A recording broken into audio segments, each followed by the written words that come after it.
சபையாகிய சரீரத்துக்கு தலையானது எல்லாவற்றிலும் ஒருவராய் இருக்கும்படி அவரே ஆதியும் மரித்தோரிலிருந்து எழுந்த முதற்பேருமானவர்.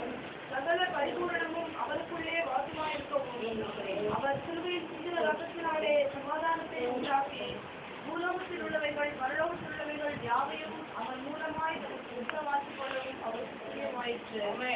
இங்கே அந்நியராயும் துஷ்கிரியைகளினால் மனதிலே சத்துக்களாயும் இருந்த உங்களையும் கண்களாகவும் குற்றமற்றவர்களாகவும் கண்டிக்கப்படாதவர்களாகவும் தமக்கு முன் நிற்கும்படியாக அவருடைய மாசு சரீரத்தில் அடைந்த மரணத்தினாலே இப்பொழுது ஒப்புரவாக்கினார்.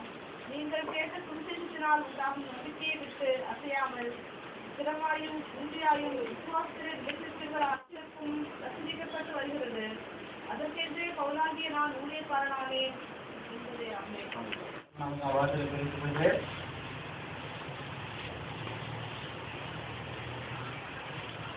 தேவனுடைய காரியங்கள் நமக்கு சந்தோஷம் தரக்கூடியதும் நம்பிக்கை தரக்கூடியதும் ரெண்டு விஷயம்.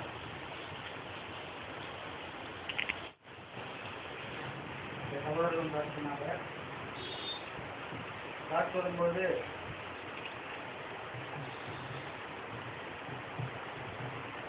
ரொம்ப வருத்தமா சுகவீனமா சொன்னோம். சுகவீனமா சொல்லும்போது அந்த சுகவீனம் இருக்கும், ஏன்னா மாம்சத்தில் இருக்கும். நம்ம தேவன் இந்த மட்டும் வழிநாட்டி வராது அதிசயமா அப்படின்னு சொல்லும்போது அது சந்தோஷமா சொல்லலாம். ஏன்னா ரெண்டு விஷயம் நம்ம பார்க்கணும் மெயினா.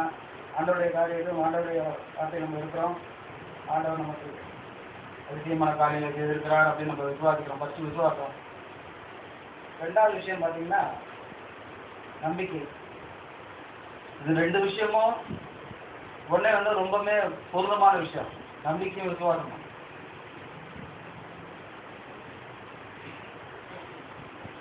நம்முடைய சபையில பார்த்தீங்கன்னா குறைஞ்சபட்சம் இப்போ நான் வந்துட்டு போது நம்முடைய சோதரங்க சொல்லியிருக்காரு, வரும்போது கூட என்னன்னா எந்த ஒரு குறிப்பும் எடுத்துக்கிறது இல்லை. ஏதோ சொல்றாங்க அப்படின்னா அதை அப்படி கேட்கறது மறுபடியும் ஆரம்பிச்சிட்டாங்கப்பா குறை சொல்றதுக்கு. தயவு செய்து அந்த மாதிரி நினைக்க வேண்டாம். ஏன்னா இது ஆண்டவருடைய பிரச்சனை இருக்கும் இடம். சொல்லக்கூடிய வசனங்கள் நம்ம வீட்டில் படிக்கிறோமோ இந்த ஒரு வாரம், இந்த ஞாயிற்றுக்கிழமை அடுத்த ஞாயிற்றுக்கிழமை வரோம், அது வரைக்கும் நம்ம என்ன பண்ணுறோம் ஒவ்வொருவருக்கும் தெரியும், தேவனும் அறிவார். இங்கே சொல்லப்படுற விஷயங்கள் நம்ம ஏதோ மனசில் தோணுன காரியங்கள், ஏதோ மனசில் இதுக்கு முன்னாடி பிளான் பண்ணி எதுவும் சொல்லணும் அப்படின்னு சொன்னதுலாம் இல்லை.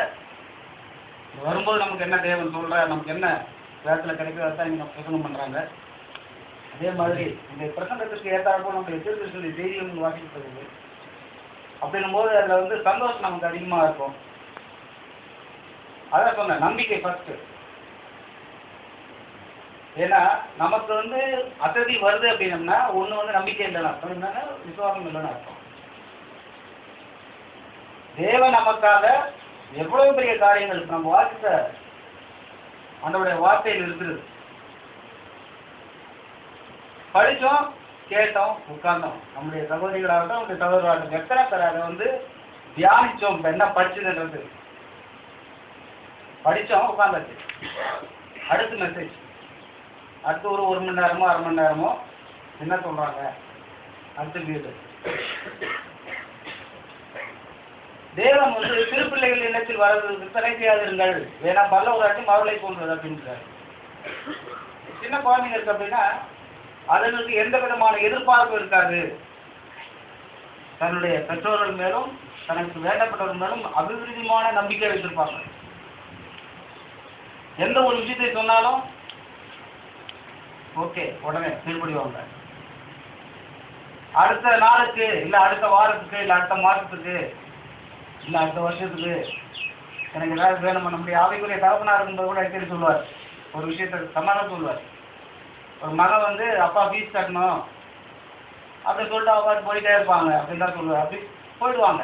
நாளைக்கு ஃபீஸ் கட்டணும்பா ஸ்கூலில் கேட்டாங்க, அவ்வளோதான், ஒரே வார்த்தை முடிஞ்சு அப்பாடு போயிட்டே இருப்பான், விளையாடுவாங்க. ஒரு நாள் காலையில் ஸ்கூலுக்கு கிளம்பும்போது பையன் போட்டு தூக்கி போட்டுட்டு அப்பா என்ன பண்ணிட்டு கேட்டேன் காசு. அதற்காக அந்த மகன் போயிட்டு விடிய விடிய அப்பா நான் காசு கேட்டேன், அப்பா நான் காசு கேட்டேன், அப்பா நான் காசு வந்து நம்ம ஆபீஸுடைய தகப்பனார் சொன்னது இதே காரியம் தான். இங்க தேவன் ஒரு காரியத்தை நமக்காக செய்து வைத்து விட்டார், அவ்வளவுதான். சுகவீனம், ஆண்டவருக்கு விரோதமான காரியங்கள் நடைபெறது, ஆண்டவருடைய வார்த்தை சொல்லாத காரியங்கள், இங்கு ஆண்டவருடைய பிரசன்னம் இருக்கக்கூடிய ஆண்டவருடைய வார்த்தை வெளிப்படக்கூடிய இடத்தில் ஆண்டவருக்கு விரோதமான காரியத்தை தூண்டுவது அப்படின்னா ஆண்டவருடைய காரியம் அல்ல. அது டிசிப்ளின். நம்முடைய தீர்க்கதரிசி சொல்லும்போது சபை ஒழுங்கு இருக்கும்போது கரெக்டா இருக்கும். ஆண்டவருடைய வார்த்தை பிரசங்கிக்கப்படும் போது அந்த வார்த்தை கேட்கக்கூடாதபடி செய்யுது அப்படின்னு சொன்னா ஏதோ அதெல்லாம் பிசாது. ஆண்டவருடைய வார்த்தைக்கு ஆழத்தை நோக்கி ஆழம் கூப்பிடுகிறது என்றால் ஆண்டவருடைய வார்த்தை பிரசங்கிக்கப்படும் போது ஆண்டவருடைய வார்த்தைக்கு பிரியமாய் விசுவாசத்து நம்பிக்கையோட குழந்தை எப்படி ஃபீஸ் கட்டணும் அவ்வளவுதான், தன்னோட தகப்பனை சொல்லி முடிஞ்சு. நம்முடைய தகப்பனாகி ஆண்டவரிடத்தில் நாம் ஒரு விஷயத்தை நமக்கு வைக்கிறோம் அப்படின்னா அது கிடைக்குமா கிடைக்காத அந்த நம்பிக்கை அவிசுவாசப்படக்கூடாது. நான் சபைக்கு வரேன், ஆண்டவரே எனக்கு நீங்க இதை கொடுத்தாதான் நான் வருவேன், இல்லைன்னா வரமாட்டேன். எனக்கு தேவன் எப்பொழுது இதை செய்யறாரோ அப்ப நான் வரேன். என் தகப்பன் எனக்கு பேண்ட் ஷர்ட் வாங்கி கொடுத்தாருன்னா அன்னைக்கு நான் அப்பான்னு சொல்றேன். என் தகப்பன் இந்த ஃபீஸை எனக்கு கட்டினாரா நான் அன்னைக்கு வர அப்பான்னு பேசிக்கிறேன், கூப்பிட்டுக்கிறேன். அப்பா நம்ம யாருக்கு பிறந்தவர்கள்? அந்த சொல்ற குழந்தை யாராகட்டும், ஆண்டவர் நம்முடைய தேவன் நமக்காக எல்லாவற்றையும் இந்த வேதத்தில் சொல்லப்பட்டது என்ன இருக்கு? ஆதியில வார்த்தை இருந்தது, அந்த வார்த்தை தேவனிடத்தில் இருந்தது, அந்த வார்த்தை தேவனாய் இருந்தது. அப்ப தேவன் வார்த்தை அத்தனையும் தேவன். அவர் சொன்ன காரியங்கள் அத்தனையும் பரிசுத்தாவினால் ஏவப்பட்டு பேசினார். இந்த காரியங்கள் அத்தனையுமே இங்க இருக்கு. நமக்கு ஃபேவரா இருக்கு, நமக்கு எல்லா விதத்திலும் நமக்கு சப்போர்ட். நம்முடைய தகப்பன் அவர்தான் என்பதை காட்டுது. நாம் அவரால் ஜனிக்கப்பட்டவர் என்பதை நமக்கு வேதம் தெளிவா சொல்லுது. இதெல்லாம் நம்ம கேட்டுட்டு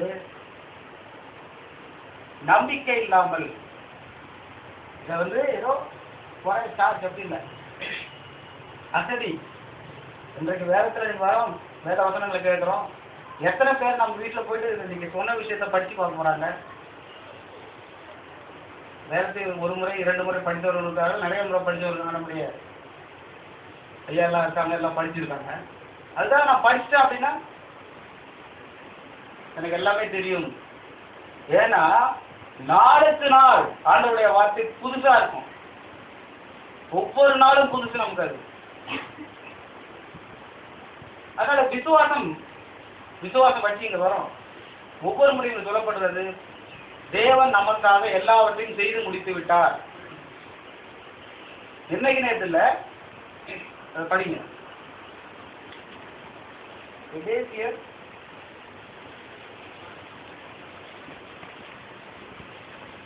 3:11